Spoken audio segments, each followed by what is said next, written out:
What's happening? It's your boy, super producer Mr. Hanky. You are now tuned into the Christ James Show. You know it.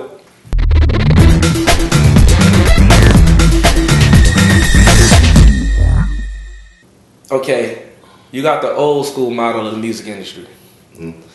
And you got the new school model. You know, you got a lot of new producers that's, you know, just getting to the computer and just, you know, not to disrespect anybody. What is your model? Because, you know, it seemed like you pretty much been in the game when the biggest checks was out. Right. You know, those, oh, yeah, I just got a $50,000 check in 1 minute. Right. Tell me the difference between now, because people want to know the 360 deal situation. All this, people want to know about this. Basically, like back then, it was more pure, like music. It wasn't all about the marketing and the hype. So songs stayed around for a lot longer than they do now because of the technology. Everybody has the internet on their phone, so people get tired of songs a lot quicker now. So to where back in the days where you had to actually go purchase a song because you liked it, you could just hear it on YouTube 50 million times or a mixtape, and people confuse popularity with prosperity now. You know, they think, okay, because we hear the song everywhere, they think I'm gonna get $1 million check. It don't work like that. So that's the frustrating part now, because I knew what it used to be like, to where you had to go, like if you wanted a quality product, you had to go to a real studio and do it now. But what's happening now is you have a lot of artists, instead of investing their money and time in like building a real foundation and getting real music, they rather spend it on, let's go get 150,000 CDs or some bullshit and just put it out there to the people. So that's like, you have a dog or a pet or something, so that's like if you have your pet and you get some halfway decent tracks and get him to bark on it. And that's what this shit is equivalent to. It sounds funny, but it's real. Like you get your little dog, and you get a DJ, they don't give a fuck. The DJs don't care. You know, you got the money, they'll put their name on anything, you know. So next thing you know, you hear DJ. So you get $150,000 of this shit to put it out at one time, and everybody like, yo, you heard that dog nigga? That nigga's the truth, dog. And that's where we at now. It's the equivalent to that now. And it's funny, but it's so true, because it's like, y'all done heard the stuff, y'all hear this stuff, y'all be like, so-and-so hot.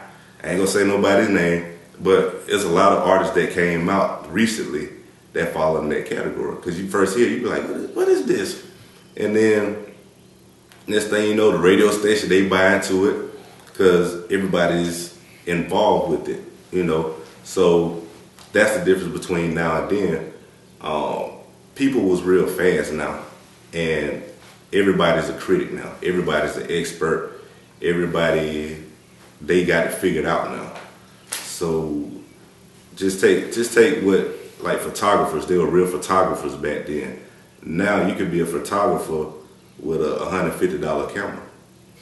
You can be a model just by being on the hot club websites now.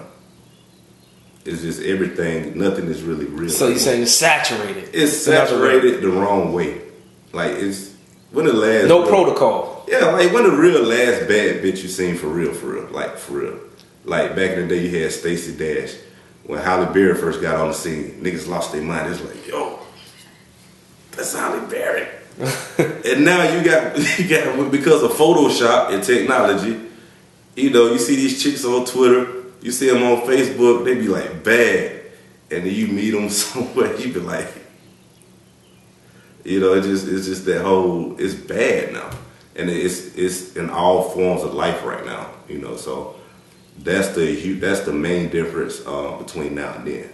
You had to be the truth back then. They just didn't let anybody in. They let anybody in now. That's deep. That's something to think about. That's a book right there, man. Like, that's something to think about.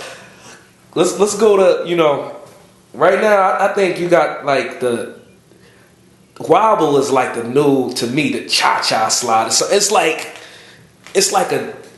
everywhere. That record a 60-year-old or a 70-year-old dances to that record, or a 5-year-old if they hear it. Like that record is, to me, is like a legendary record, because everywhere I go, you know, if a DJ, I don't care where he's from, he could be from up north, down south, west coast, wherever, Midwest.